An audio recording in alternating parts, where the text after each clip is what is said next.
Good. Well, I'm going to try to touch on some of the things that I heard. I want this. I mean, we've got about 52 minutes, and I want this to be some teaching and some things that we will bring to you, but then also some questions if you have. I don't want you to walk away going, well, that was great, but didn't answer my questions. Church extension plan. How many of you are familiar with church extension plan? You heard of us? Okay, church. Okay. I've been with our office, church extension plan, for just over 10 years.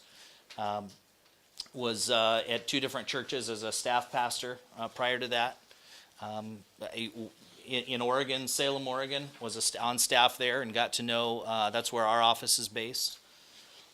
Church extension plan really handles a lot of the financial aspect of church ministry. So as you understand and you came here, a lot of the budgeting aspect, the investment side of money, and then loans.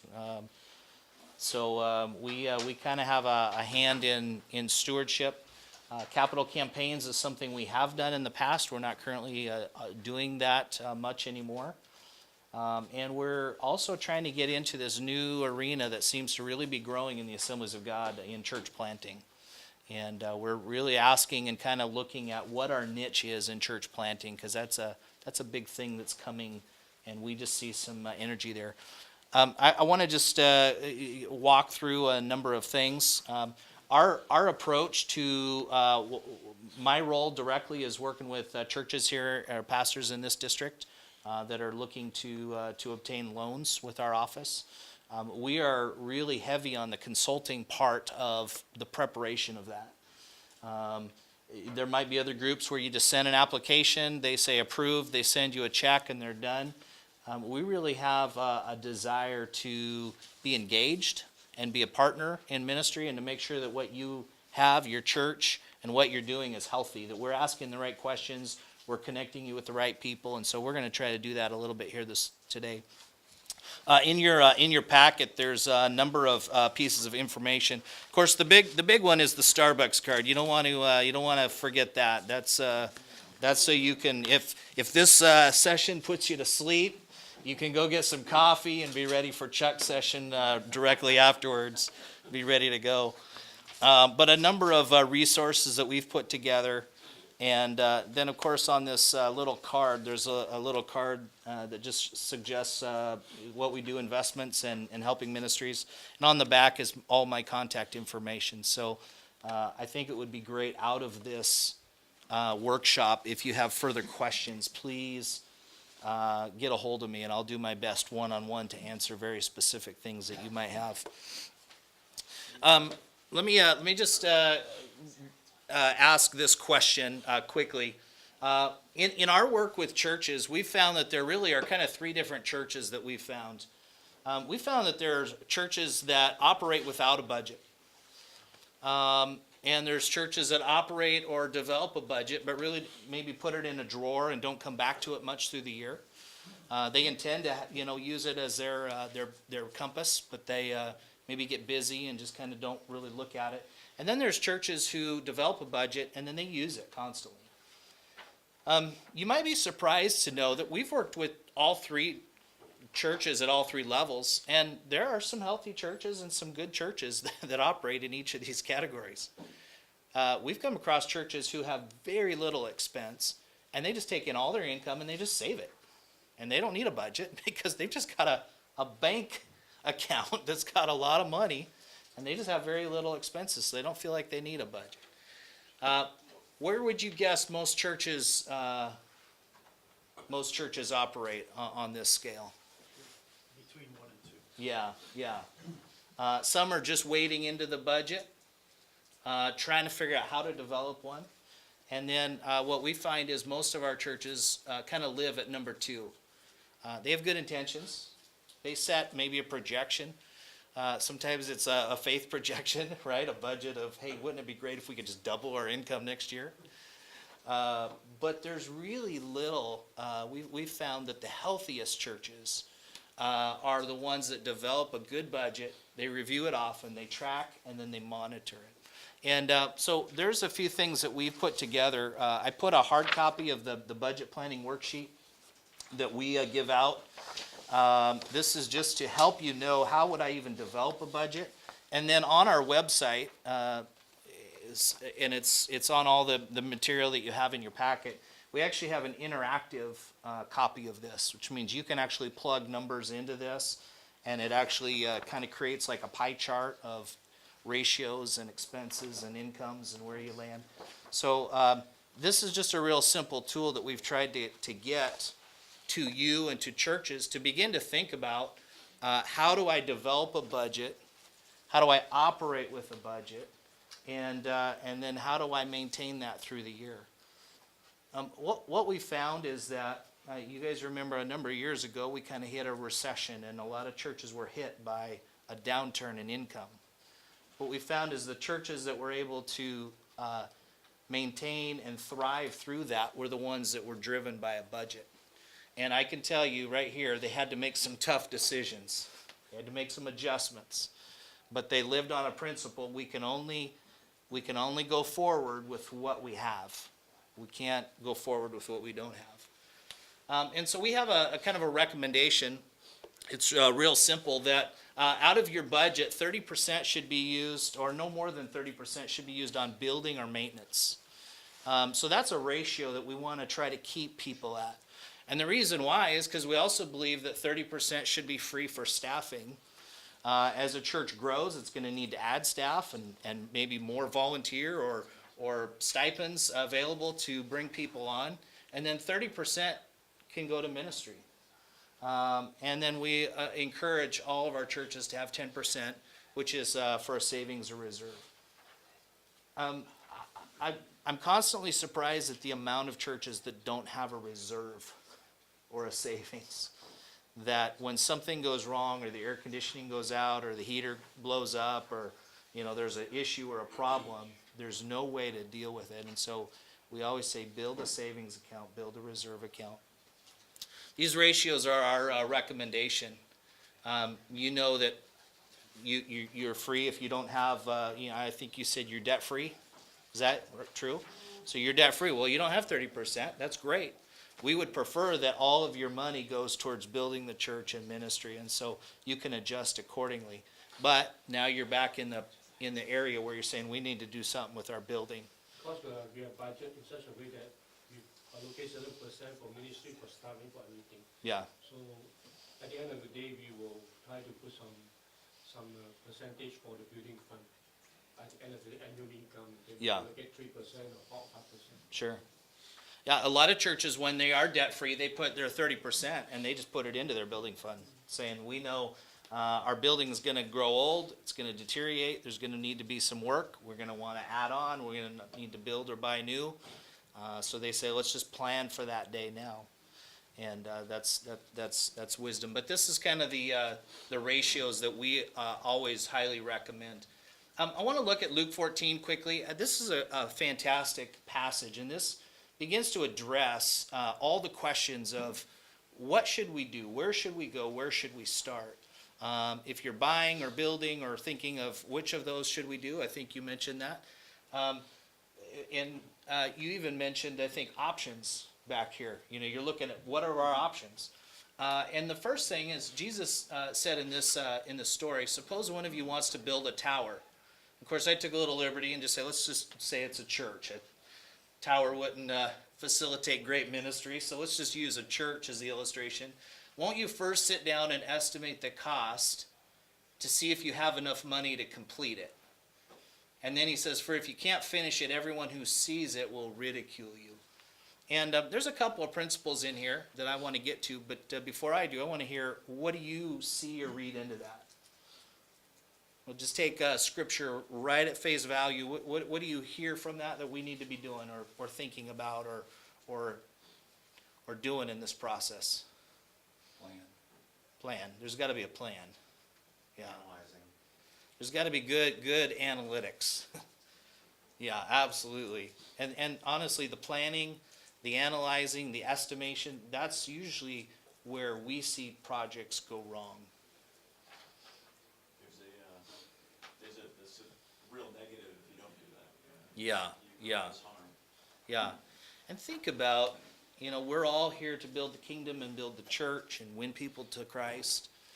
You think about that. That's a great statement. Think about the negative impact in our community.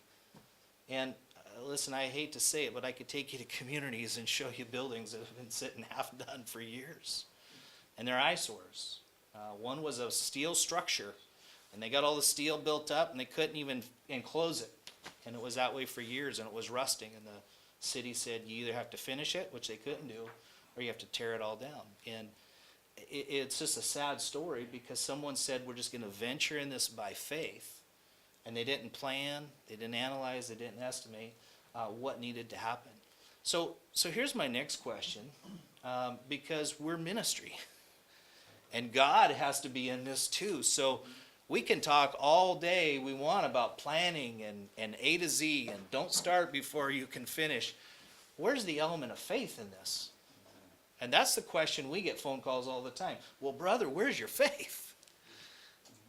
Insurance, why would you need that? Where's your faith? And I want to say there is an element of faith that we trust God to give us what we need. And I say all the time, I'm going to believe in faith that God brings people to your congregation that will donate above and beyond, so that then we can go back to planning with what we have in our hand. But I think there's a great element of having to exercise good administration and planning, but having to exercise our faith. And we all know we can get really comfortable in our planning and think if we can just solve it and figure it all out. And God does call us to faith. And so maybe God's calling you to something that's, boy, I don't know how our church is going to get this done. And that's where we like to get a part of and say, bring us alongside of, so that we can help figure out what is God doing, what's he providing, what's he speaking to you about, what are your options, and then hear from God as to where to move. And that's the exciting part of what we get to do in this church building process. I want to bring just a couple of principles to you that I would say if out of Luke 14, it says, won't you first figure out what the costs are? And I would always say, if you're looking at your options, outline what those options are going to cost.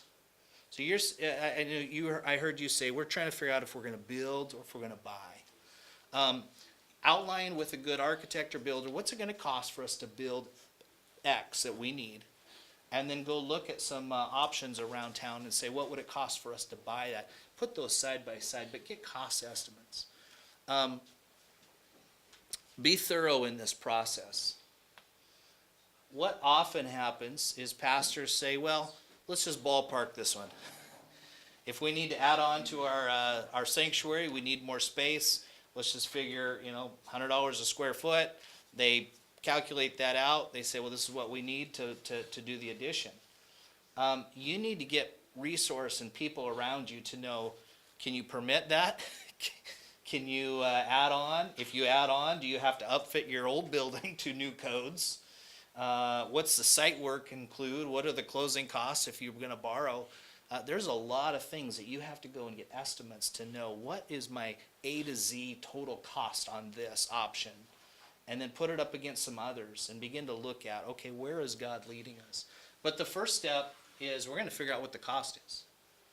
How can we begin to pray and ask God to give us something or help us down the road before we know what the cost is? When people call and say, hey, we'd like to build a new church, we'd like to do an addition, one of my first questions is, number one, tell me the vision of your church and let's decide if we're going down the right trail. But secondly, what's the cost? Do you know what the cost is going to be? You got to define that. And then the second part of this is, now let's go back to Luke 14. What does it say? It says, won't you first sit down and estimate the cost? And then the second part of that is, so you can see if you have enough money to complete it. There's really two components in there. There's a cost factor, and then you said it, an analyzing factor. Here's my dream. Can I afford it? Here's what I need to do. Can I afford it? And so the second part of this is we got to gain some clarity on our financial position, which speaks to having a budget. You can't know what you have to work with if you don't know what your budget is. You should also look at your trends in your church. Okay, year after year, have we been going up, trending up? Can we expect in the next year and 2 and 3 to be continuing to increase? And so know your budget. There's 3 buckets that I like to talk about. And that's your cash position, your borrowing capacity, and your fundraising capacity. So once you have a cost, let's just say the Luke 14 church needs to build a building, and they're saying we have done our good work and we know $1 million is what we need. Well, they've got 3 buckets that they need to look at. The first bucket is your cash position. The Luke 14 church in this example, they have in this bucket that say they've been saving, like we talked about. They've been putting money into a building fund, and boy, they've been able to accumulate $200,000. I mean, this is fantastic. People have sacrificed. They sold a piece of property. They've got $200,000 in the bank towards $1 million that they need. So what's your cash position? What do you have on hand that you can tangibly use right now? The second bucket is your borrowing capacity. You can call Church Extension Plan or any other lenders and kind of just do a review, send your financials, go through the application, and we can tell you what your borrowing capacity is. That would be good for you to know. Because in the Luke 14 church, they've got $200,000 in this first bucket, their cash position. The second bucket, they can borrow $700,000. So they're getting close. They can borrow $900,000, but their project's going to be $1 million. So this third bucket is probably where they're going to look at, and that's fundraising. What do we have the potential to fundraise? Can we do a capital campaign? Can we ask people in the church to give pledges or for a year? Can we raise the additional money? Now at this point, Luke 14 Church has $1 million project they need to start on. They have money in the bank and the ability to borrow, but they're still a little bit short. What are the options that church has right now? So there's a couple of things that they could do. Back in the day, churches seemed to like to do the whole bond thing. I don't know if that's still a deal. Yeah, and we used to do some of that. But yeah, buy into the bonds, or we used to do a form of that where you bought a certificate, which was an investment. We sold certificates, and based on the amount of money that you sold or the investment in the church is how much we would lend. We've gotten away from doing that just because there's a lot of churches that are not desiring to do that anymore. And that's really not been a popular thing. So. I don't know if it still even exists, but if it's a long-term, a balloon payment at the end, I'm hoping that your church stays steady state, if not, can increase. Okay, so maybe borrowing a little bit more, and like in this. Or a balloon payment at the end. Yeah, You're yeah. 100 grand shy. In 20 years, we have 100 grand. Yeah, I see. Okay, yeah. And there are several options. The bond thing I think is even still out there. I've heard of that. Sometimes you can borrow a little bit more, but it's at a higher rate. But sometimes you participate, and sometimes you can structure something. The way I would encourage this church to do is do some form of fundraising, campaign within their church, and then your options are you can either wait till that cash comes in. Another option is you can downsize the scale or scope of your project to fit your budget. But oftentimes lenders, and we even do this, is if you come to us, let's say you have pledges in hand of say $150,000. You did a capital campaign, you have pledges people gave, say in the next year and a half we'll give $150,000. Sometimes you can go back to the lender, and we do this at times, and say, you know what? We will cover that additional $100,000 on a secondary note and allow you to pay that off within the next year as that money comes in. So you have some options. You can begin to look at some things to how you are going to go about this. The one thing I would tell you is don't start your project till you know you can finish. And that may sound like we have common sense, and we might know that. But there's a lot of people that say, you know what, we have $900,000, let's just build until we can't build anymore, and let's see what happens. And yeah.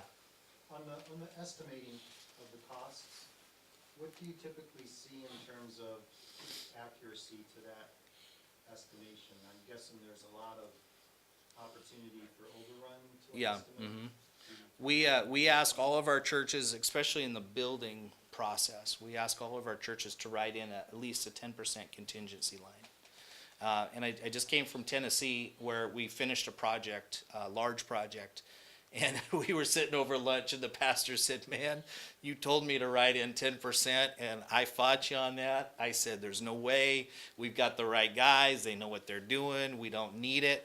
And he said, man, did we need it? And they actually needed a bit more. And they were in a fundraising mode where they were able to cover it. But it just time and time again, people say, no, we can pull that out of the budget so we can build more. But you just don't dare. In any project, more often than not, most times there's something unknown that comes up. The contractor said, price of steel just went up, or this went up, or I can't get a subcontractor to do this, so I got a higher rate. There's just too many unknowns. I would rather you put 10% into your project and not need it and have money at the end of the day than bare bones budget and you get stuck and you don't know where it's going to come from. So 10's pretty reasonable. That's a good starting point. If you're risk adverse, you're going to want to put in more.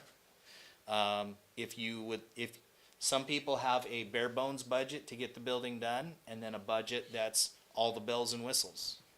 So in those cases, I tell people put in more, because if you get the bare bones done and you get moved in, then you can start using the extra that you haven't used on all the bells and whistles. And that's the media, the upgrades, the furniture, all the nice touches that people like once they get into a building. So there's a lot in a building that you don't think about. You think, hey, we're going to get this new building, it's going to be great, and you move in and there's no furniture. There's no chairs and no tables, and you're like, hey, we got to buy this stuff. And so you need to factor that in. Just quickly, I don't know if this is helpful to you, but benchmarks for qualifying for a loan. If you write these down or just take a snapshot of the screen, this is what we will look for, and I would say this is what we know most banks, credit unions, ministry lenders they're gonna ask you about. They're gonna want to see. So I'm helping you to qualify for a loan, and if you can hit some of these benchmarks and ratios, then you're actually going to have the opportunity to go to several lenders and say, hey, I think we meet most of what you're asking for. There's always going to be some additional things that each lender will want to review, but these are the big ones. Your monthly payment needs to be less than 25% of your tithe and offering income. That's a pretty standard place to be. That's a healthy place to be. The lower you are, the better off you are. The loan should be less than 60% of the total value of the property that it secures. That's what we call loan to value. We don't want to lend $1 million to a property that appraises at $1 million, because the economy turns down and now all of a sudden you're upside down. And so we like some margin built in. We like 60% or less. The better you are on equity, the more banks and lenders are going to be comfortable. They're going to say, there's plenty of value there, so we're happy with that. If you can get people happy with your offering and income, your property value, then we like to see that show 3 years of net revenues. If we see 3 years of revenues that are going down and losses, our obvious question is going to be why? What's going on? Why are you spending more than you're taking in? Those things can be explained, but it shows a trend. And so you want to always show net revenues, a positive for each year.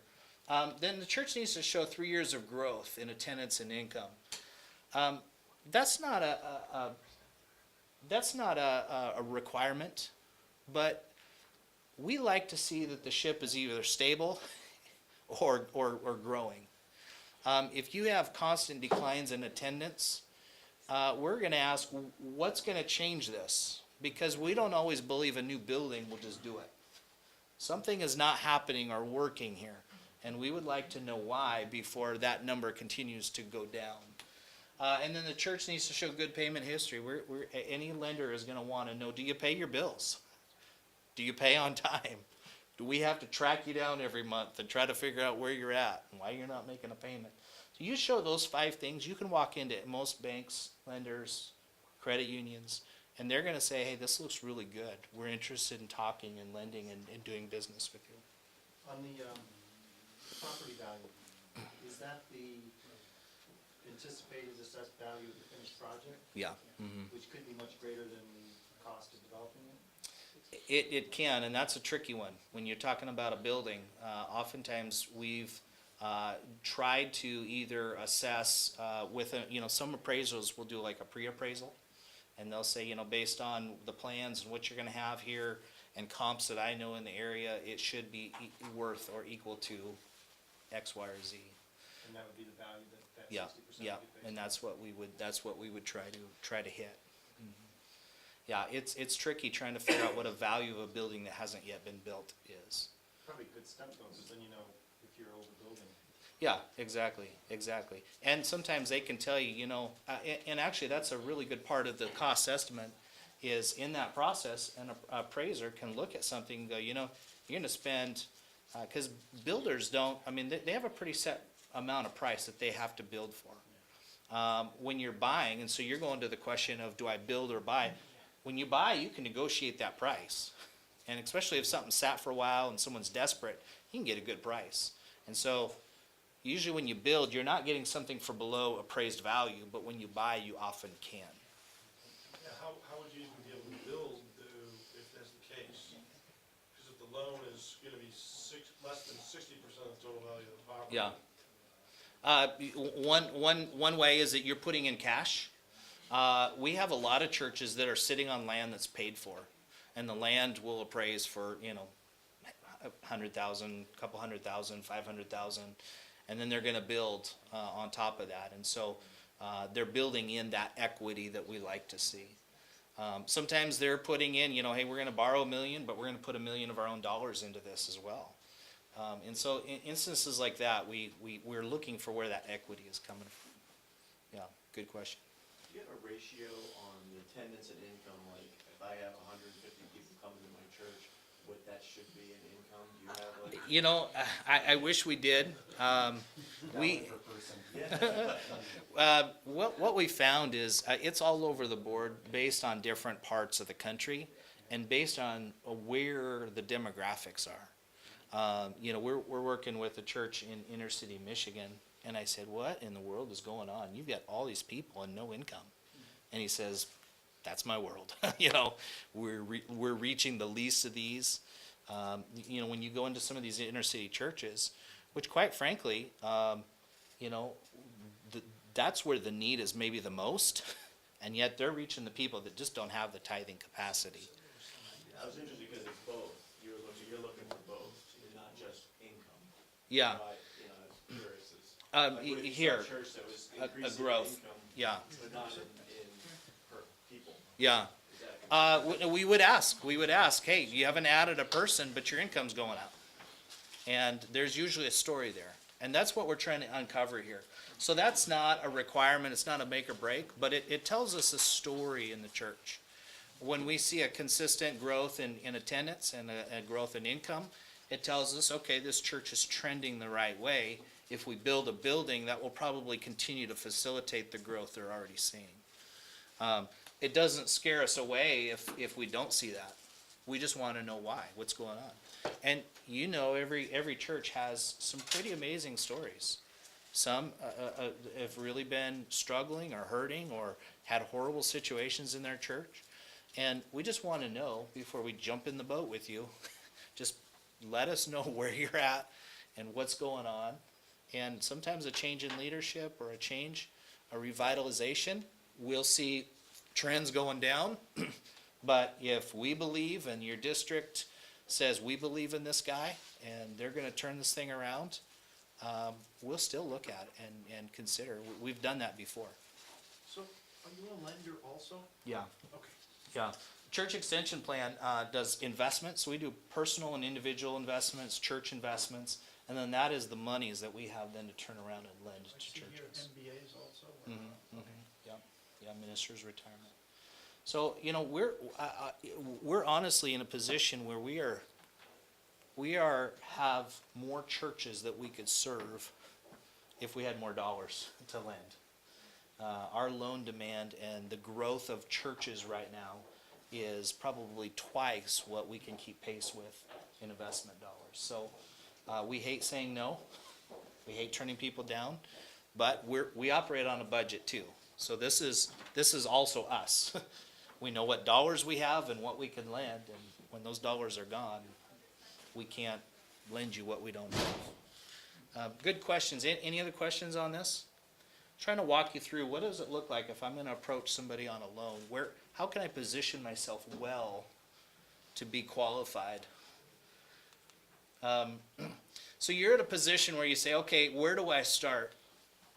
A couple things I would tell you is design your space with vision in mind.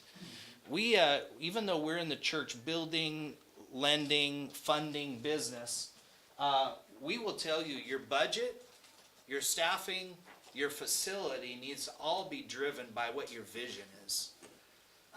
One of the first questions I'll ask when you call me and want a loan is I'll say, what is the vision of your church?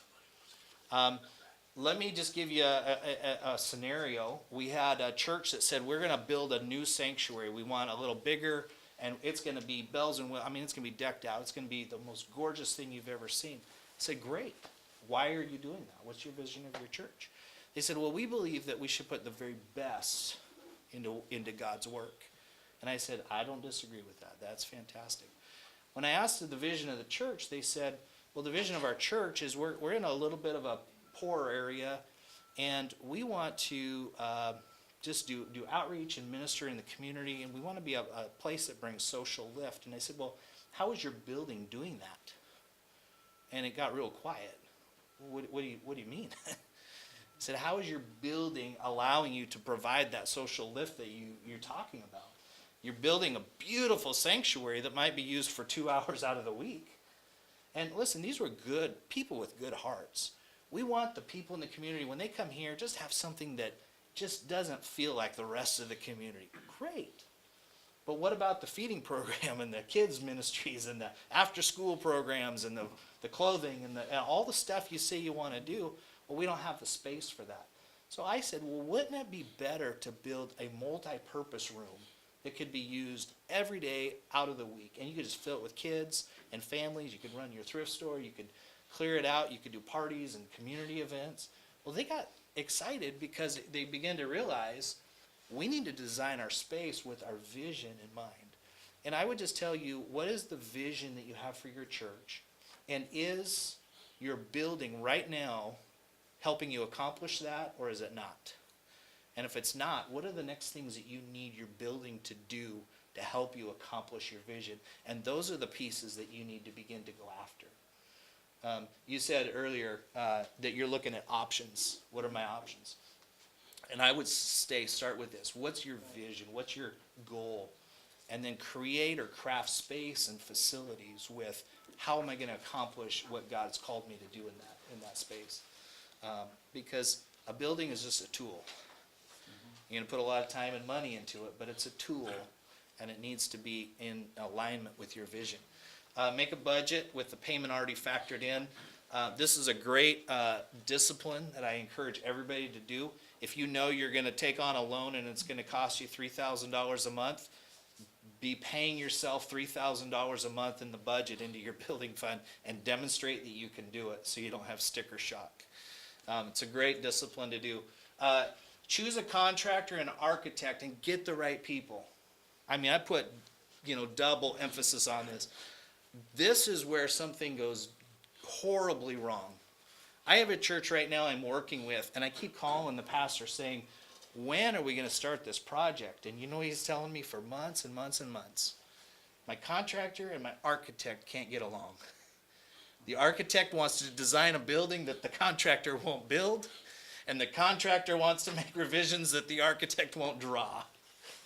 And he's like, I'm going to have to get rid of these guys. Do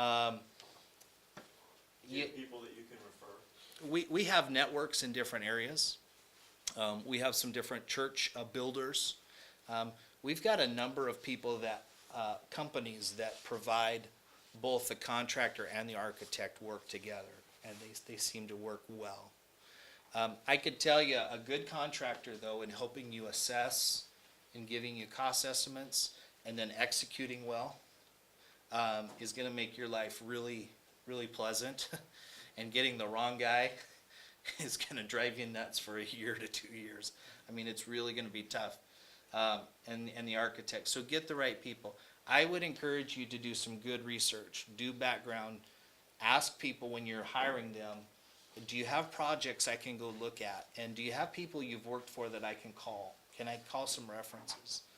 And don't always take the low bidder. I've seen too many times a guy that needs work, so he bids low, and then as he gets into the project, those numbers start climbing. Where do you throw in a contingency when you have a contractor that halfway through, he just either goes bankrupt, and there's some sort of insurance that you put in there that you can finish your project? I worked at a university, and halfway through a $10 million project, building, gentleman just left. Yeah, Clerk yeah. of Works, whatever you wanna call him. Yeah, there are some probably some good insurances that would be needed, especially on a $10 million project. You know, we've had some churches where, now, our policy is, once a contractor is signed, he submits bids as the work is being done, and then we pay the bill directly to him. We've had projects go bad where a church borrowed money and then just gave the whole lump sum to the contractor and said, okay, just go ahead and build the building, and then that guy disappeared. So we do it in stages to where we make sure if you just did the foundation, we're paying for the foundation. So we're trying to make sure we're paying for something that we have on site. So if a contractor leaves, well, okay, that's a delay, but we need to get another guy in here that can do the framing and do the electrical work and continue what we've got drawn up. So we try not to get outside of paying for what work is already being done. No, my question's more along, this is the main contractor, he hires a whole bunch of subs, and then he just leaves. Whether he has all the money or no money Yeah, at all. yeah. But you put in some sort of insurance. It's a bond, you can get a bond, yeah, you can get a bond on that. Yeah. So, Yeah. And that happens where the contractor is not paying his subs, and then of course they file a lien on the property because they haven't been paid for their work. It's usually like, I think it's like 2% or something. You don't Yeah, get so it back if either. he absconds, you Yeah. know, he's been vetted, his financials have been vetted that he has it, bond company pays you, and then the bond company goes after him. Yeah. Good. Thanks for that piece of information. We always here again. Jeremy, Yeah. on that too, if, on that one, those networks that you have, if I could just beg you Sure. to share that with people, because that's the part that we see pastors that are doing so much, and all of a sudden they have to become an expert in Yeah. Mhm, contractors. If there could be some way to vet that for the churches, that would be huge. That would be excellent. Because we see in New York especially, nothing against New Yorkers, but there's a lot of people that take off with money. Yeah. And so if you got quality people that you know, Yeah. oh my gosh. The one of the issues that happens is there's great companies and church builders, architects, contractors, but to make it worth their time, they usually have a minimum project. You know, and so they're talking, you know, millions of dollar projects where most of our churches aren't living. So it's not only connecting with those resources, but then what are the resources they have too? And I guess that's good. I don't have that right here at the tip of my tongue, or you know, to hand out into a packet. But there are great places to get resources, and we have quite a bit in our office. I'm trying to think now what we have. It tends to be regionally that we have. We have some of the church builders that travel. We've got a lot of people in Minnesota that I know, but they just work in Minnesota. The people that travel tend to, you know, they have to do a $2 to $3 million project or above to make it worth their travel time, and then getting into the codes that are relevant. So, you know, we try to develop networks around the country, and I think that would be something that maybe we could help put together. That's a great thought, and probably something we'll continue to work on to give. Jeremy, if anybody's worked with a contractor that's had a positive experience, it'd be really helpful for Jeremy to know that person, so that helps him build that network. Yeah, yeah. There's a group out of Florida, and they're PAR builders. They're a ministry builder, and they have told me we'll do projects large or small. They just finished a large project in Tennessee that I just came from that I talked to you about, and I'll tell you what, they were on time and they were on budget, which I don't see often. And so they got my vote and my bid. I've still yet to meet them. I've talked with them on the phone, but PAR builders, they're a ministry builder, and they understand churches, they understand ministry, and man, they got the building done actually before they said they would. So I'll work on some of those networks. We got about 12 minutes, and I want to just give you time for questions or things that have come up. Anything that was not answered in this. I know I was trying to touch on a number of things, take opportunities for questions, but anything specifically or personally that you have or want to know or need, or anything that came out of this that is further questions. In general, how much do you think it costs to figure out the costs? Like, that's a involved process. Yeah, To yeah, get to the point where you can know the costs right. up front, like the cost of the architect, all of those things. How much? Yeah. How long does that take? How much does that cost? Yeah, I don't know if there's an exact, I mean, there's gonna be a cost to it, and you have to put some money in to know. You know, what I would do is I would steer you away from just having a contractor come out and say, X amount per square foot, I can build your building. Because what you wanna know is you wanna hire someone and pay them what their time is worth.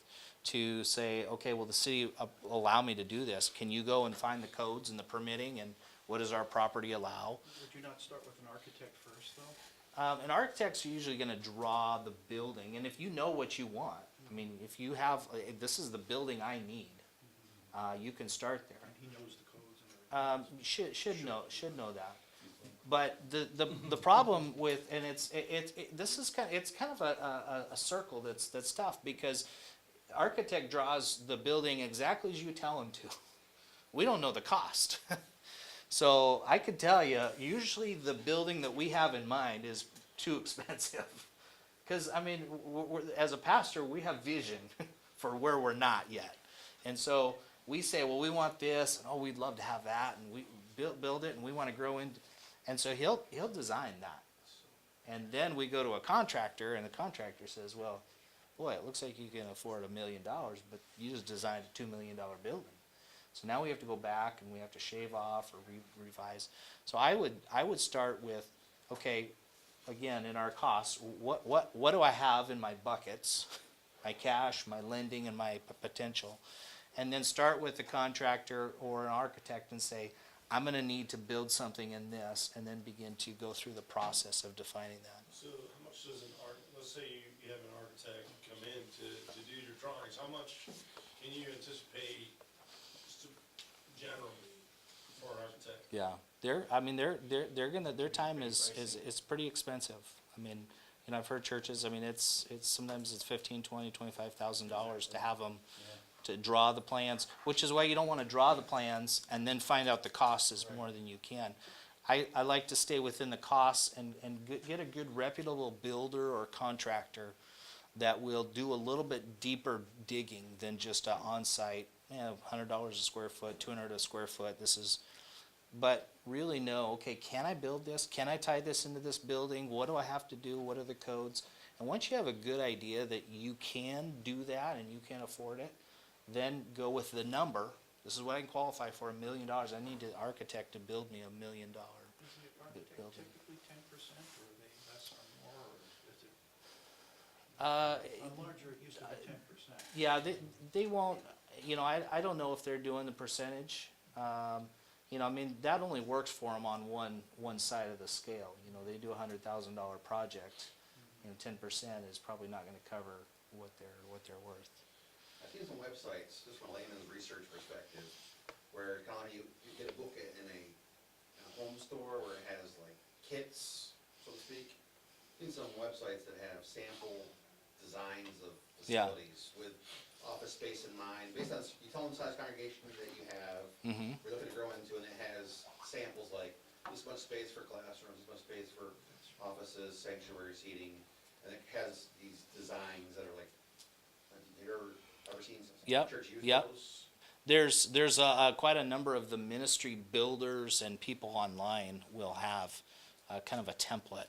A lot of the steel structure stuff will have an A to Z. You pick, what you need, how many people, how much space.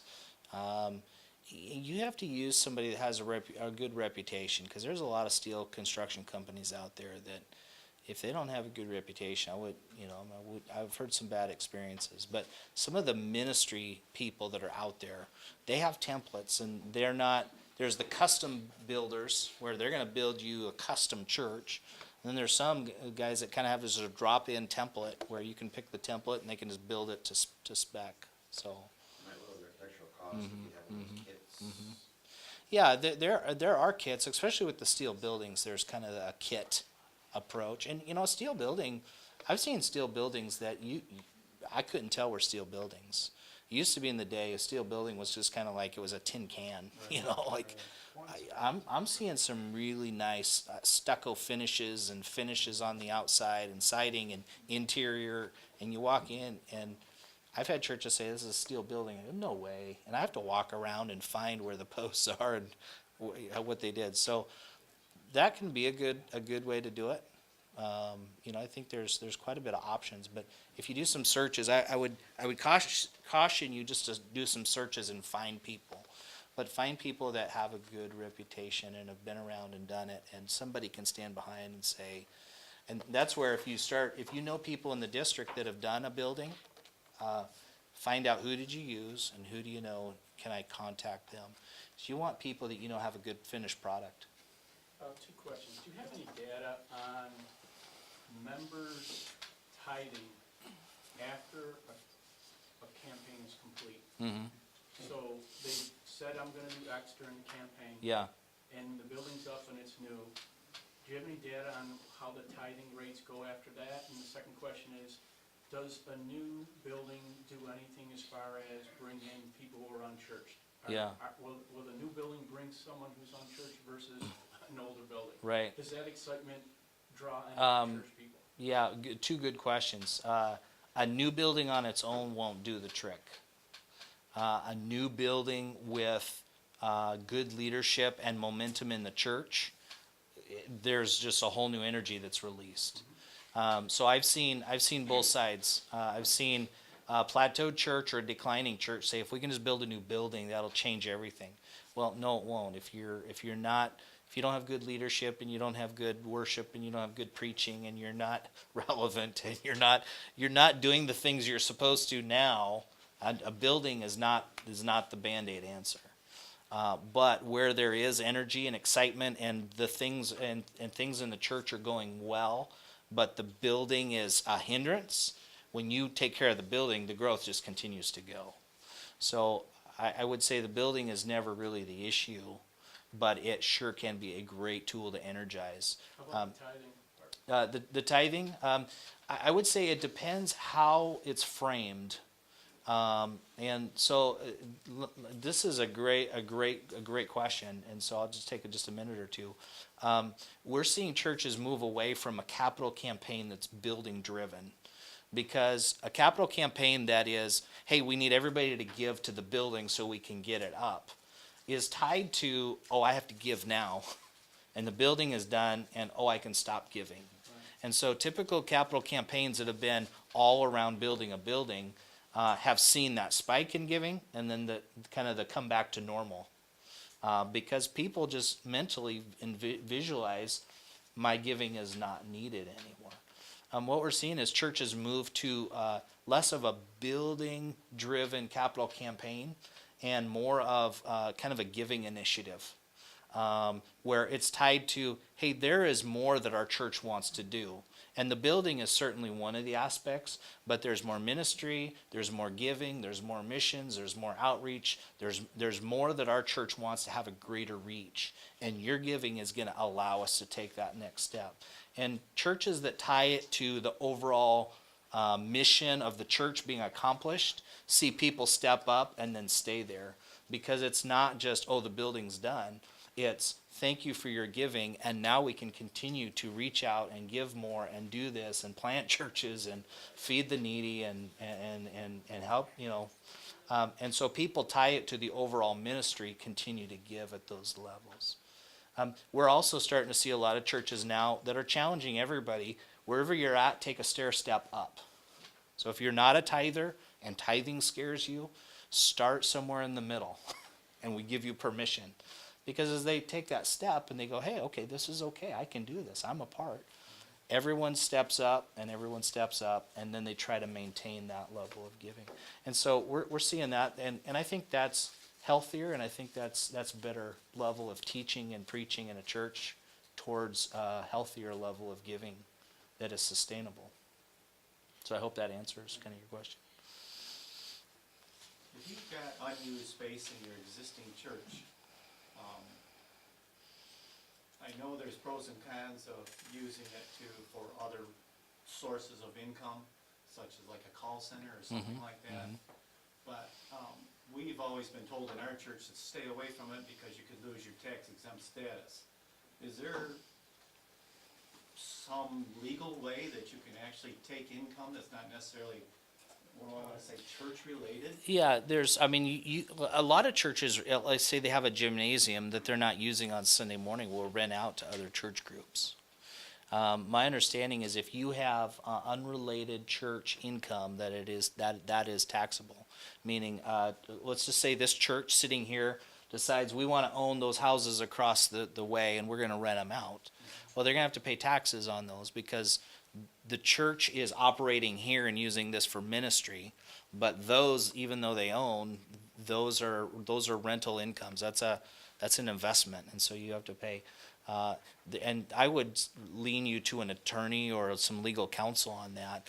But we have a lot of churches that, number one, it's good stewardship if you can use unused areas in your building. In Seattle, there's a church that they've said, hey, we want to be community minded outside of just who we are, and they have 3 or 4 nonprofit groups that are Christian ministries that they've invited in, and they share office space with, and they're paying some rent, but they're saying, hey, this is kind of a collaborative effort of ministry, and even though they're in here paying rent for space, it's a overall part of our church, and so they're not paying taxes or Nonprofit, yeah. nonprofit.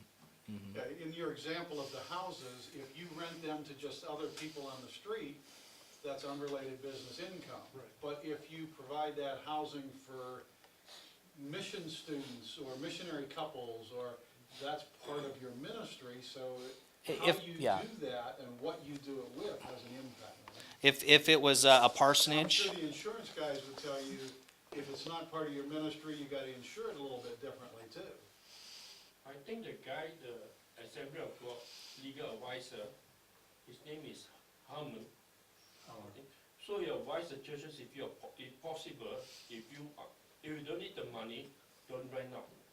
Because you're subject to many issues with the public and sue from the people who rent the place. yeah. Well, and there's issues you got to think through. People think, well, if we can rent our building, isn't that great? But there's a handful of people that have rented their building and found out it can be a nightmare too. So Oh, it can be. We've been down that road. yeah, We so have an old school building. and yeah, We rented it out to like the local football league, yeah. for storage, and kids got into the areas they're not supposed to be in and vandalized and stuff, and the coaches were right up on the second floor and didn't know what was going on down in the church area. Yeah. So it's not been always good. We're entering an interesting kind of era for our churches, in that churches that have historically opened their doors for community groups are now having to be very careful. And our church back home has said, look, if we say we're open for community groups, then community groups that have very different theological issues that we don't support want to come in, we have to let them in or we're in trouble. And so sadly, churches in our community have said, look, we're just going to be closed for any community groups where our heart is to let them have our building and use it. And renting is the same. If you are available for your space for rent, and a church group that is, something you don't want in your church says we're willing to rent from you, that can open up doors that really kind of can become sticky. And as our culture progresses that way, it's going to become more and more difficult for sure. Hey, it's just a few minutes after 3. Let me do this. This has been good. I've tried to address the issues, the questions that you've had. Our approach is to really provide some good one-on-one helping you down the trail. So if there's anything more that we can do, would you give me your business card? And before you leave, actually, there's just a sign-up or a registration. But I rather than just having your name and information, I'd like to know if there's something more I can provide for you or help you with or answer for you. And then my commitment is that we'll have just ongoing dialogue to either resource you or help you or answer your questions.